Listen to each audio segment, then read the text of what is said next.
On April 28, 1945, Hanna Reitsch lifted her aircraft into the air from the shattered heart of Berlin. Behind her lay the Führer bunker, buried beneath rubble, smoke, and the final illusions of the Third Reich. She was one of the last people to see Adolf Hitler alive. Berlin was collapsing. Soviet artillery thundered through the streets. Buildings burned. Roads vanished under craters. Hanna flew low, weaving through smoke and chaos, carrying letters that no longer mattered, Hitler's final messages to men who could no longer save him. She knew the war was lost. Everyone did. Yet as she flew west, escaping the city that was about to die, she believed her family was safe. They had already fled Silesia, crossed hundreds of miles through a disintegrating Germany, and reached Austria, deep inside what would soon become the American occupation zone. They had escaped the Soviets. They had survived the worst. 5 days later, every one of them was dead. Not killed by bombs. Not executed by Soviet troops. Not lost to the violence of war. They were murdered by their own father. And the way he did it reveals something far darker than simple panic. If you're drawn to stories like this, stories about respectable families, hidden fanaticism, and the psychological wreckage left behind by World War II, then this is one you won't forget. To understand what happened on that night in May 1945, we first have to understand who the Reitsch family were before the war tore Europe apart. Dr. Wilhelm Reitsch, known to everyone as Willie, was an ophthalmologist in Hirschberg, Silesia. He was not a Nazi official, not a party ideologue, not an SS man. He was a professional in a professional town. Patients trusted him. Colleagues respected him. He treated failing eyesight, returned home each evening, and lived the stable life expected of Germany's educated bourgeoisie. His wife, Emmy, came from Austrian nobility. She was deeply Catholic, devout throughout her life, and largely detached from politics. Faith, family, and respectability defined her world. Together, they raised 3 children in a home shaped by discipline, education, and social order. Their eldest son, Kurt, pursued a naval career and became an officer in the German Navy. Their youngest daughter, Heidi, married young and focused on family. By 1945, she had children of her own. And in the middle was Hanna, brilliant, driven, fearless. She broke aviation records, became Germany's most famous female pilot, and eventually earned Adolf Hitler's personal admiration. The Reitsch family represented the German professional class, the people who were expected to survive the war, rebuild the nation, and move on. They were not extremists. They were not criminals. They were not supposed to end like this. By January 1945, the Red Army was surging westward. Silesia lay directly in its path. What followed was one of the largest civilian evacuations in human history. Millions fled in freezing winter conditions. Families walked for weeks through snow and ice. Roads were clogged with carts, wagons, and refugees dragging what little they could carry. Rumors spread faster than facts. Stories of mass rape. Stories of executions. Stories of entire villages erased.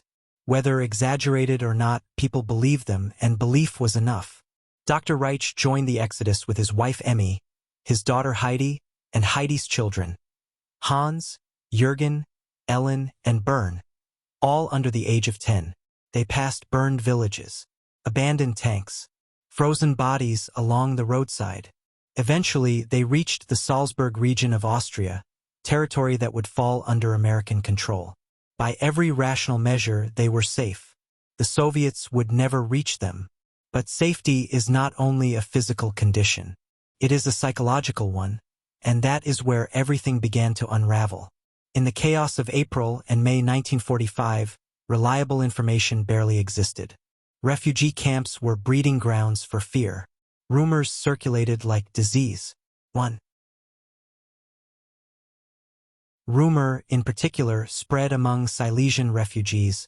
The Americans were going to send them back east. According to the story, agreements had been made with Stalin. Silesia was now Polish territory. Refugees would be forcibly repatriated, delivered directly into Soviet hands. Was this true? In isolated cases, forced repatriation did occur, especially involving Soviet citizens. But mass deportation of German civilians from the American zone was never official policy. Still, Dr. Wilhelm Reitsch believed it. After months of horror stories about Siberian labor camps, mass rapes, and summary executions, the rumor felt real enough. He had brought his family all this way. He believed it was about to be undone. And in his mind, what awaited them was worse than death. On the night of May 3, 1945, 3 days after Hitler's suicide and 5 days before Germany's surrender, Dr. Wilhelm Reitsch made a decision that would define his name forever. What happened next is reconstructed from fragments. Physical evidence, later investigations, and survivor testimony from outside the room. Some accounts suggest he first attempted poison. When that failed or worked too slowly, he chose certainty. Room by room, pistol in hand. His wife, Emmy. His daughter, Heidi. Then the children, Hans, Jürgen, Ellen, Bern. 3 grandchildren under 10 years old. Finally, himself. 6 bodies lay in a refugee lodging inside the American zone, killed not by war but by fear. The war was effectively over. The killing was supposed to stop. Instead, a 70-year-old doctor became one of its final perpetrators. While her family was dying in Austria, Hanna Reitsch was in American custody in Bavaria. She had been captured shortly after escaping Berlin and interrogated about the Führer bunker, Hitler's final hours, his mental state, the regime's last collapse. She was valuable to the Americans, a rare living witness. At some point, she was informed of what had happened. Her parents were dead. Her sister was dead.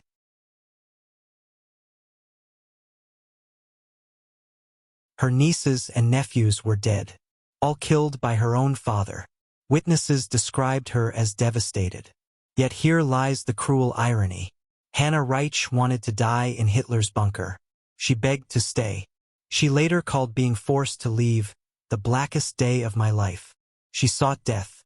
Her family wanted to live. She survived. They did not. Hanna Reitsch remained a devoted Nazi to the end of her life. She wore her Iron Cross proudly. She defended Hitler in interviews decades later. She denied his responsibility for the Holocaust. Meanwhile, the family members with no ideological fanaticism, the Catholic mother, the apolitical sister, the innocent children, were the ones who died. This raises an uncomfortable question. Was Dr. Reitsch's act truly about protection? Or was it the final expression of the same ideology his daughter embodied? The Nazi cult of death before dishonor? The belief that surrender was worse than annihilation. The Soviets were never coming. The Americans were not sending them back. The danger existed only in his mind, shaped by years of propaganda. There was another sibling, Kurt Reitsch. He survived the war as a naval officer and quietly settled in Hamburg. He lived until 1991. He gave no interviews, wrote no memoirs, made no public statements. Perhaps silence was the only way to survive what remained. Hanna Reitsch was released after 15 to 18 months in custody. She returned to flying, set records, advised foreign governments, met President John F. Kennedy, wearing her Iron Cross. She died in 1979, possibly by suicide. She was buried near Salzburg, close to where her family had died. The Reitsch family was not destroyed by bombs, artillery, or invading armies. No soldier ever fired a shot at them. No battlefield ever reached their door. They were destroyed by fear, by imagined futures that felt more real than the present, by rumors that carried the weight of certainty, and by a mind shaped by years of propaganda that taught surrender was worse than death. 6 people died not because something happened, but because something might have happened. They were killed by anticipation, by dread, by a belief that mercy no longer existed in the world.